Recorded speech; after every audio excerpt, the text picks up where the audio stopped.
Okay, let's dive right into this explainer and uncover how a simple, spicy Filipino kitchen staple turned into a complete national economic roller coaster, and, as you'll see, a massive financial opportunity.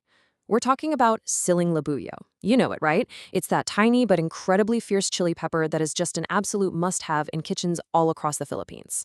For decades, it was really just seen as a cheap everyday garnish. But what happens when extreme weather totally collides with an unyielding national demand? Well, you get a market phenomenon that completely flips the agricultural script. Today, we're going to look at the hard data, the government's evolving response, a real-world success story of a farmer who literally made millions, and the exact blueprint for how this tiny little crop is transforming lives. To really understand the sheer scale of this market volatility, we need to jump back to September 2018. Picture this. The price for a single kilo of siling labuyo spiked to an absolute mind-blowing 1,000 pesos. Now, to put that into perspective for a second, this is a crop that normally hovers around just 50 to 80 pesos a kilo out in the provinces. But because enhanced southwest monsoons and typhoons absolutely devastated the crops in the northern regions, which is exactly where the capital gets its supply, the entire supply chain broke down. The demand, it remained rock solid, but there was simply no sili to be found anywhere. And this comparison right here brilliantly illustrates the absurdity of that crisis. Literally, at 1,000 pesos a kilo, consumers had to make a choice between buying premium cut meat or a handful of tiny chili peppers. The market was so incredibly distorted that restaurants actually stopped offering free chili to their customers, and households were just left completely stunned. It became a national headline, a massive internet meme, and a genuine economic pain point all wrapped into one. It proved, once and for all, that this isn't just some trivial crop. It is a highly volatile commodity. All right, part one, the sili price roller coaster and institutional response. So how exactly does a nation handle a condiment that suddenly costs more than a nice steak? Well, the government strategy for handling this crazy price tag has actually evolved dramatically over the years. During that chaotic 2018 peak, the official advice from then Agriculture Secretary Manny Piñol was an impartial, albeit very blunt, call for individual grit. Basically, his proposed solution to a national shortage was for citizens to stop complaining, save seeds from the sili they buy, plant them in backyard pots, and hey, even use their morning gargle water to water the plants. He pointed out that in his own hometown, prices stayed low because everyone just grew their own. So it was a strategy heavily reliant on backyard innovation rather than, say, large-scale agricultural reform. But now, look at the stark contrast in policy just a few years later.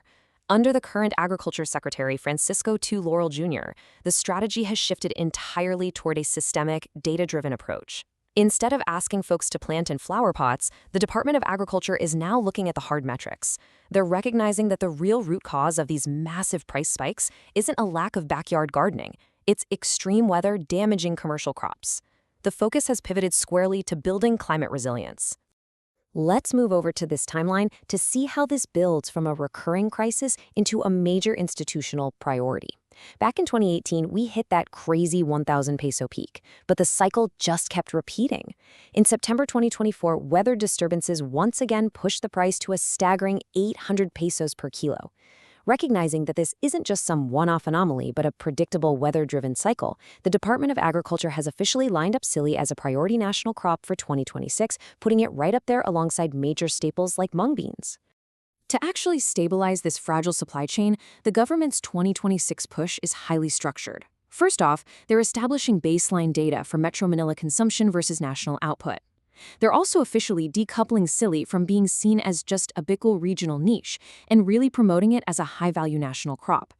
But the absolute most vital step here, that's the push to construct typhoon-resistant greenhouses using local materials. By protecting these plants from floods and prolonged rainfall and targeting 1,370 municipalities for commercial agri-entrepreneurship, the ultimate goal is to end those wild price fluctuations that just hurt everyone from consumers to restaurants. Moving on to part two. The million-peso sili farmer. Okay, let's shift our focus from macro national policy down to an amazing human success story. We've seen the economics, but now I want to show you how this immense volatile market demand translates into truly life-changing individual profit for someone who knows how to navigate it. Meet Michael Dakelis. He is an agribusiness grad from De La Salle University who actually turned down corporate job offers in Metro Manila just to work on a farm. When his father's missionary school down in Oriental Mindoro had to close its doors in 2010 due to financial struggles, Michael didn't let that failure define his family. Instead, they took that abandoned 15-hectare school property and converted it into a sprawling farm. And then, in 2012, Michael decided to pivot specifically to sili. Take a look at the financials of this pivot, because they will absolutely blow your mind. In his first year, selling at a pretty modest 80 to 90 pesos a kilo, he grossed 1 million pesos and took home 700,000 in net profit. Not bad, right? But in year 2, wow, because of perfect timing, he hit the market right when prices surged between 150 and 300 pesos per kilo. His farm yielded a staggering 1.5 million peso net profit in less than 4 months. Now, of course, farming is unpredictable, as year 3 shows, with a drop to a 300,000 peso break-even due to market shifts. But the overarching lesson here is crystal clear. Perfect timing with this specific crop generates immense wealth. And here is one of the incredible biological secrets behind those massive financial numbers. A single, well-fertilized sili crop can be harvested 35 to 45 times in just one single cropping season. You aren't just planting a seed, harvesting it once, and calling it a day. If you maintain the plant well, it literally becomes a continuous cash-generating engine week after week, making it absolutely one of the highest return on investment crops a small farmer could ever choose. But honestly, what makes Michael's story so incredible isn't just the personal wealth he built. He recognized that his success could uplift his entire community. During harvest season, his farm actually employs 50 to 70 members of the local indigenous Mangyan tribe, providing them with reliable salaries, rice allowances, and modern agricultural training. He even used his sili profits to fully fund a college business administration degree for one of his regular farm workers, John Paul Roxas.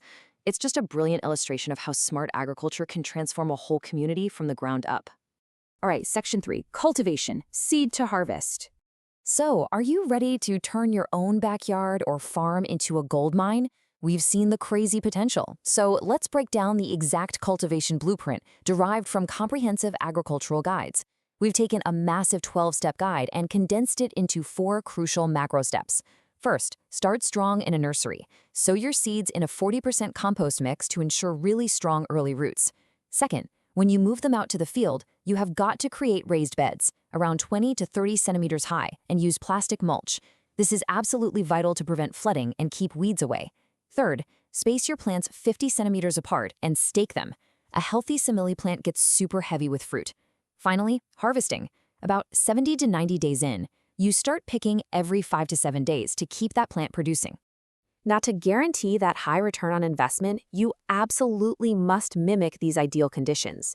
Sili requires a warm climate, ideally between 21 and 30 degrees Celsius, and needs a solid 6 to 8 hours of full, direct sunlight. But please pay close attention to the soil. It must be sandy loam and, above all else, well-drained. Listen, sili plants literally hate waterlogging. Their roots will rot so quickly in standing water, which is exactly why rainy season typhoons constantly destroy the national supply. Planting during the dry season, from October to May, is definitely going to give you your highest chance of success. And lastly, Section 4, pests, pruning, and profit. Getting the plant to grow is really only half the battle.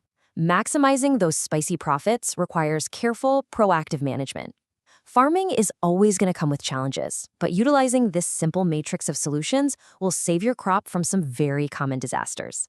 If you're dealing with aphids or whiteflies, throw up some yellow sticky traps and spray neem oil. It's a fantastic organic solution.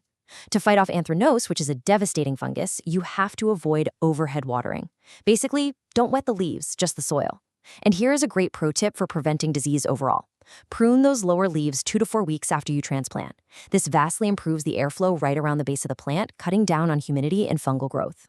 When you follow all these steps, protect your crops from waterlogging, and stay on top of your pest management, the math gets extremely exciting. Check this out.